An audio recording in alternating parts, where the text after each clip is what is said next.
श्री परमात्मने नमः। श्रीमन्महागणाधिपतये नमः। कृष्णाय वासुदेवाय हरये परमात्मने प्रणतः क्लेशनाशाय गोविन्दाय नमो नमः। कस्तूरीतिलकं ललाटपटले वक्षस्थले कौस्तुभं नासाग्रे वरमौक्तिकं करतले वेणुकरे कङ्कणं सर्वाङ्गे हरिचन्दनं सुललितं कण्ठे च मुक्तावली गोपस्त्रीपरिवेष्टितो विजयते गोपालचूड़ामणि। जय सिया राम, जय श्री कृष्ण। सभी भगवत प्रेमी भागवत प्रेमी रसिक जनों के चरणों में मेरा बारंबार वंदन प्रणाम। भागवत यात्रा के आज प्रथम स्कंद के द्वितीय अध्याय का आरंभ हमारा हो रहा है। भागवत गंगा की धारा में आज से हम द्वितीय अध्याय में स्नान करेंगे। मुझे बड़ी ही प्रसन्नता है कि नित्य प्रति आप सभी, जिनका तो एक मानो स्वभाव ही बन गया है, अब नित्य प्रति भागवत मंत्रों का श्रवण करना ही करना है। और मेरे विचार से इसमें मैं भी एक निमित्त बन गया हूँ भगवत कृपा से, जो नित्य ही आपको भागवत श्रवण का लाभ मिलता है। और प्रातः काल उठते ही सर्वप्रथम आप श्रीमद् भागवत जी के पावन मंत्रों का गायन कर पाते हैं, श्रवण कर पाते हैं, रसास्वादन करते हैं। बस एक और मेरी छोटी सी कामना है कि ये जो हमारी यात्रा है, भागवत यात्रा है, मैं चाहता हूँ कि ये एक बहुत बड़े रूप तक आगे पहुँचे और जो वस्तुतः भागवत प्रेमी जन हैं उन तक भी ये पहुँचे।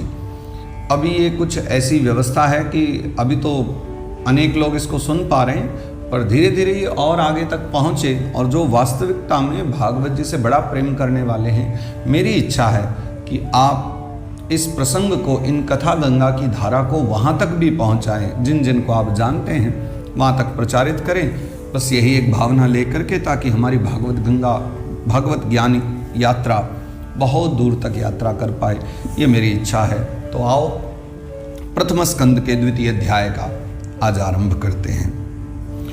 श्री परमात्मने नमः। श्रीमन्महागणाधिपतये नमः। श्रीमद्भागवत महापुराणं प्रथम स्कंदः अथ द्वितीयोऽध्यायः। व्यास उवाच इति सम्प्रश्न संहृष्टो विप्राणां रोमहर्षणि प्रतिपूज्य वचस्तेषां प्रवक्तुमुपचक्रमे। भगवान वेद व्यास कहते हैं, व्यास उवाच। अब यहाँ पर भगवान वेद व्यास लिखते हैं कि इति संप्रश्न संहृष्टो विप्राणाम रोमहर्षणि, कि यहाँ जो विप्र यानी जो ब्रह्मवादी वेदवादी जो ब्राह्मण हैं, उन्होंने सब प्रश्न किए शौनकादिक मुनियों ने, जो कि हमने प्रथम स्कंद के प्रथम अध्याय में चर्चा की थी। इससे पिछले भाग में आप सुन सकते हैं, जहाँ ऋषियों ने विविध प्रकार के प्रश्न किए थे। और इति संप्रश्न संहृष्टो, उन प्रश्नों को सुन करके जो सूत भगवान है वो बड़े ही प्रसन्न हुए। रोमहर्षणि, वस्तुतः उनका नाम भी जो है रोमहर्षण के पुत्र उग्रश्रवा हैं, इसलिए रोमहर्षणि शब्द का प्रयोग किया कि रोमहर्षणि यानी रोमहर्षण के जो पुत्र हैं उग्रश्रवा, जिन्हें सूत कहा गया है। सूत एक नाम नहीं है, सूत एक उपाधि है जो कि उस पूरे वंश को कहा जाता है, सूत वंश है। यहाँ जो कथा सुना रहे हैं वो उग्रश्रवा है, और उग्रश्रवा के जो पिताजी थे रोमहर्षण, उन्होंने भी भगवत कथाएं सुनाई है, वो भी पुराणों के वेत्ता थे।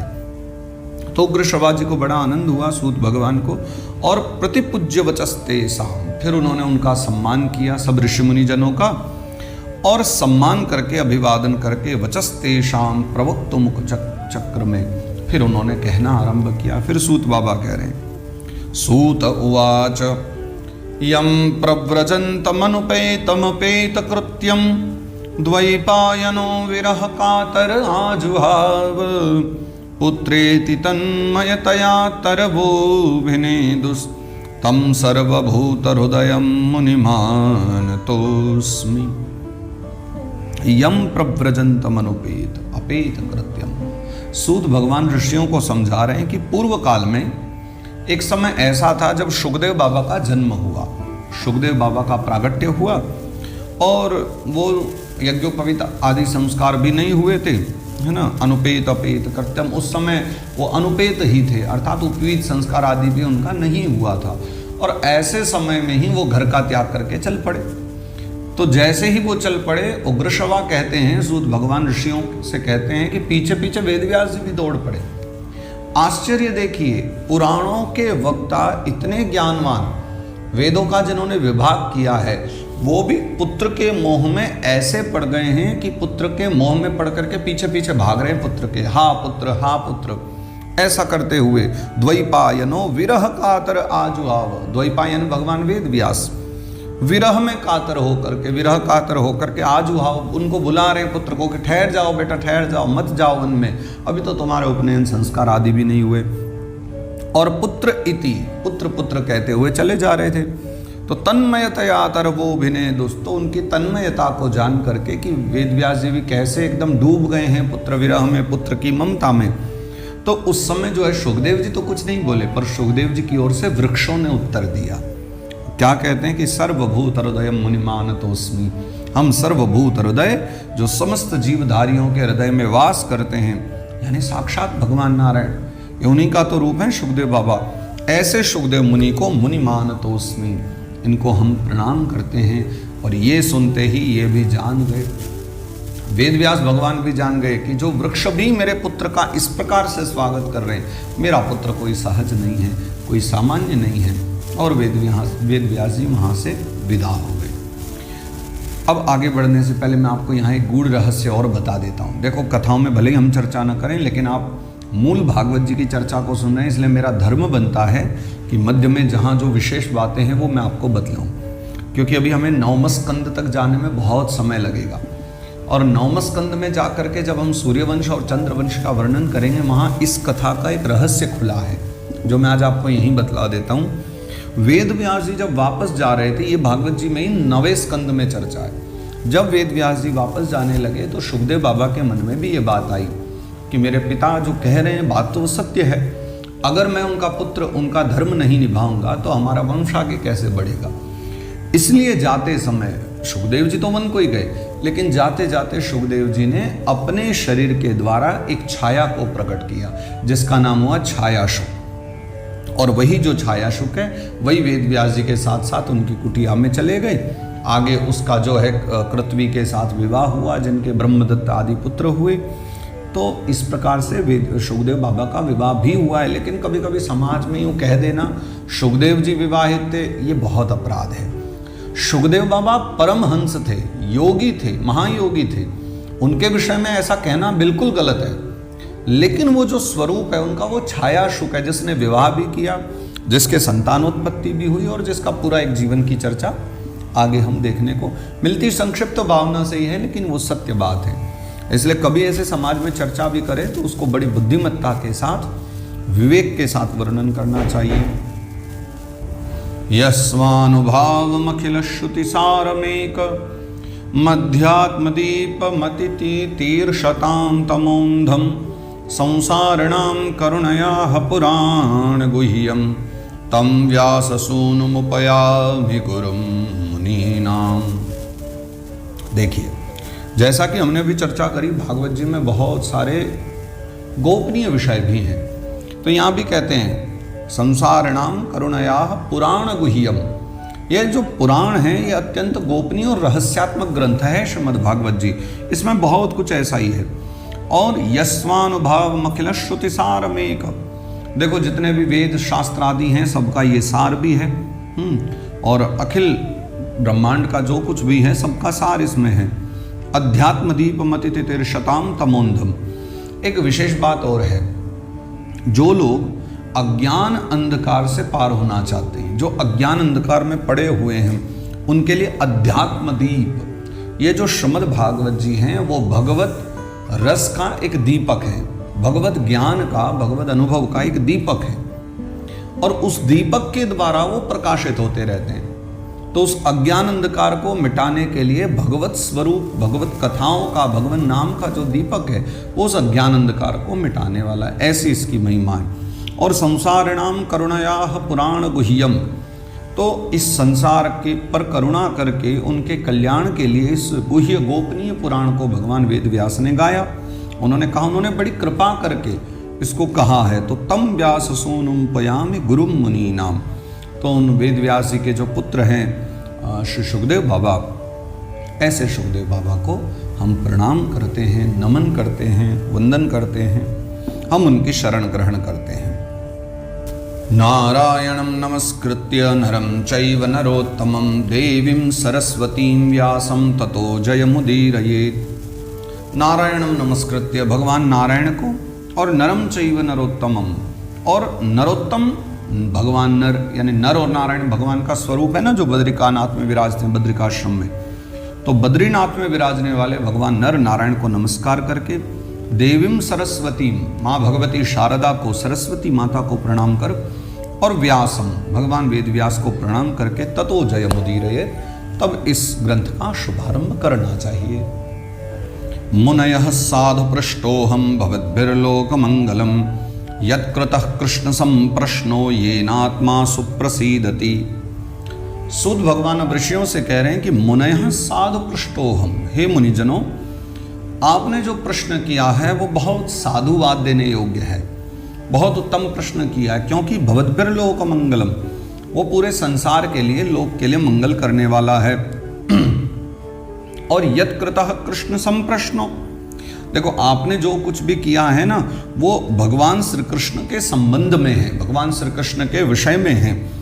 ये नात्मा सुप्रसीदति, जिससे जो है आत्मा भी है वो प्रसाद पा जाती है, अर्थात आत्मा प्रसन्न हो जाती है, या यूं कहे कि आत्मशुद्धि हो जाती है। ऐसा प्रश्न आपने किया है। सवै पुंसाम परो धर्मो यतो भक्तिरधोक्षजे अहैतुक्य प्रतिहता ययात्मा संप्रसीदति। सवै पुंसाम परो धर्मो यतो भक्ति रधोक्षजे। देखो, प्रत्येक प्राणी मात्र के लिए, सवै पुंसाम, प्रत्येक प्राणी के लिए परम धर्म क्या है? वही है परम धर्म। यतो भक्ति रधोक्षजे, अधोक्षज भगवान नारायण की जो भक्ति है, कृष्ण कन्हैया की भक्ति है, वही सबसे बड़ा परम धर्म है। और वो भक्ति भी कैसी होनी चाहिए कि अहैतुक्य प्रतिहता, वो जो भक्ति है ना, वो अहैतुकी होनी चाहिए। अगर भक्ति में कामना आ जाए तो भक्ति फिर भक्ति नहीं रहती, वो तो मजदूरी बन जाती है, वो तो एक परंपरा बन जाती है, वो लेन देन बन जाता है। जिस भक्ति में अहैतुक्य भाव हो, जिसमें कोई हेतु ना हो, कोई कारण ना हो, कोई कामना ना हो, ऐसी परम धर्म, ऐसी अहैतुकी भक्ति, यह आत्मा संप्रसीदति, ऐसी भक्ति से ही भगवान कृष्ण कन्हैया परम प्रसन्न हो जाते हैं। और व्यक्ति की जो आत्मा है, आत्मा संप्रसीदति, जो आत्मा है व्यक्ति की, वो कृतकृत्य हो जाती है, संप्रसीदति, तो बहुत बहुत आनंदित हो जाती है उसकी आत्मा, जो इस प्रकार की हेतु की भक्ति करे। वासुदेवे भगवती भक्ति योग प्रयोजितः जनयत्याशु वैराग्यम ज्ञानम च यद हेतुकम। और वासुदेवे भगवती, भगवान श्री कृष्ण में, भगवान वासुदेव में जब भक्ति का प्रचार प्रसार हो जाता है, भक्ति योग प्रयोजिता, और वो भक्ति भी जब निष्काम हो जाती है और भक्ति योग प्रकट हो जाता है, तो क्या होता है कि भगवान से हृदय को जोड़ते ही जो निष्काम भाव प्रकट होता है, उस निष्काम भाव से वैराग्य और ज्ञान, ये दोनों प्रकट हो जाते हैं। उस भक्ति के कारण ही ज्ञान वैराग्य जो हैं उनका आविर्भाव हृदय में हो जाता है। धर्मः स्वनुष्ठितः पुंसां विश्वक्षेन कथासु यः नोत्पादयेद्यदि रतिं श्रम एव हि केवलम। कितनी अद्भुत बात कहते हैं सूत बाबा कि धर्मस्वनुष्ठितः पुंसां। देखो, धर्म का कोई व्यक्ति अनुष्ठान करे, भागवत कथा आदि सुने, यज्ञ याग आदि करे, और कोई अनुष्ठान आदि करने पर विश्वक्सेन कथासु यः नोत्पादयेद्यदि रतिं, विश्वक्सेन यानी भगवान का एक नाम है विश्वक्सेन, तो विश्वक्सेन यानी भगवान नारायण की कथा में अगर नोत्पादयेद्यदि रतिम, अगर उसके बाद भी रति प्रकट न हो, कोई अनुष्ठान करे, यज्ञ आदि करे, व्रत करे, उपवास करे, कथा सुने, और इन सब के करने से कोई भी एक कर्म इनमें से किया जाए और उसमें अगर भगवान नारायण की कथा के प्रति रुचि न प्रकट हो तो श्रम एव ही केवलम, वो जितना भी कर्म है ना वो सिर्फ सबके सब श्रम ही हैं, वो किया गया परिश्रम ही है। क्योंकि जब न उससे भक्ति प्रकट हुई, न भाव प्रकट हुआ, न प्रेम प्रकट हुआ, रति प्रकट ही नहीं हुई, फिर क्या है? फिर वो श्रम एव ही केवलम, मात्र श्रम ही है। धर्मस्य या पवर्गस्य नार्थोर्थायोपकल्पते, नार्थस्य धर्मैकान्तस्य कामो लाभाय हि स्मृतः। अब यहाँ पर धर्म और अर्थ के विषय में चर्चा कर रहे हैं कि धर्मस्य ह्यापवर्गस्य, धर्म किस लिए है? धर्म का लाभ क्या है? कि धर्म का फल है अपवर्ग, धर्मस्या ह्यपवर्गस्य, धर्म का जो फल है वो अपवर्ग है। अपवर्ग कहते हैं मोक्ष को। तो धर्म का फल है मोक्ष, और नार्थोर्थायोपकल्पते, धर्म का जो फल है वो कभी भी अर्थ नहीं हो सकता। धर्म करने से हमें धन मिले ये कामना गलत है। धर्म मोक्ष के लिए किया जाता है। और नार्थस्य धर्मैकान्तस्य, देखो जो अर्थ है ना वो धर्म के लिए, इसको ऐसे समझिए, सबसे इधर है अर्थ, अर्थ से होगा धर्म, धर्म से मिलेगा मोक्ष, ये एक गति है। तो अर्थ जो है वो भी धर्म के लिए, जैसे धर्म अर्थ के लिए नहीं किया जाता, मोक्ष के लिए किया जाता है, वैसे अर्थ जो है वो भी धर्म के लिए ही होना चाहिए। अर्थ का जो फल है वो भोग विलास नहीं होने चाहिए। कामो लाभाय हि स्मृतः, ये काम आदि की पूर्ति के लिए, कामनाओं की पूर्ति के लिए अर्थ नहीं है। अर्थ का भी जो मूल तत्व है वो यही है कि हम अर्थ के द्वारा धर्म कर सकें, क्योंकि धर्म करने में भी अर्थ की बहुत आवश्यकता है, धन की आवश्यकता पड़ती है। अर्थ यानी धन, ये समझिएगा।